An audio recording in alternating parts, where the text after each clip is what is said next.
Okay, so I suppose through certain times of the year, especially this time of the year, most days are pretty much the same.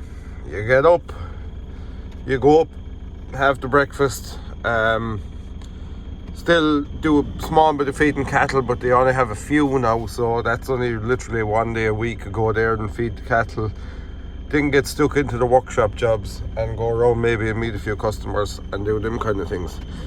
But this morning is going to be one of the more unusual days in my life, I think, or definitely for the winter time, and you will see what all that will entail throughout the course of this video.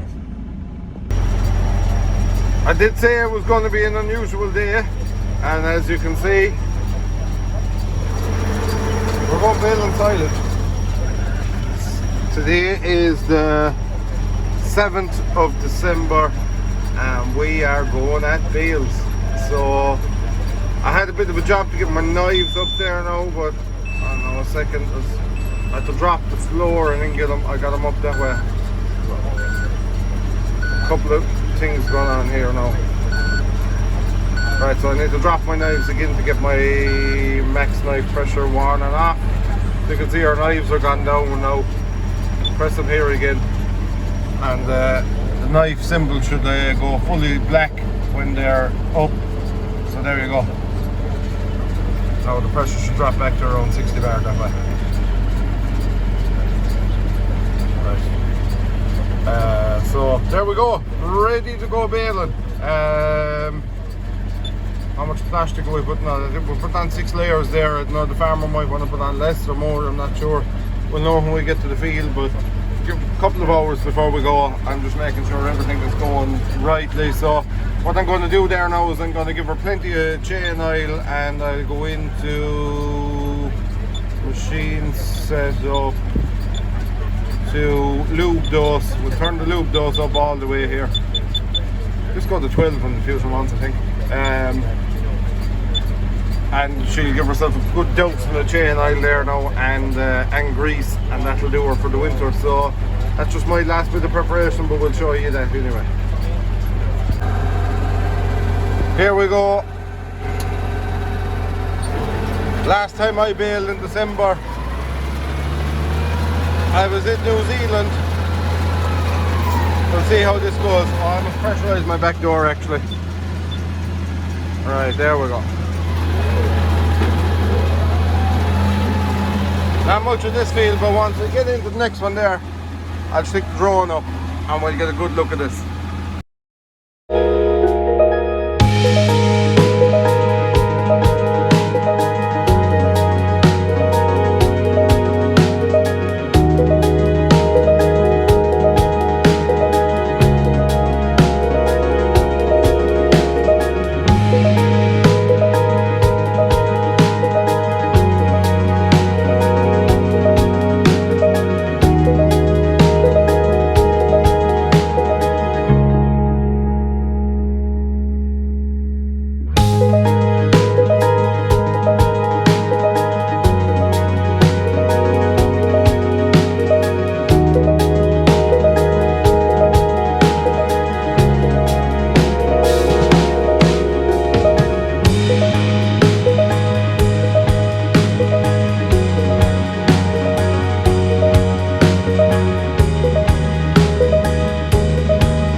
So we put the drone up.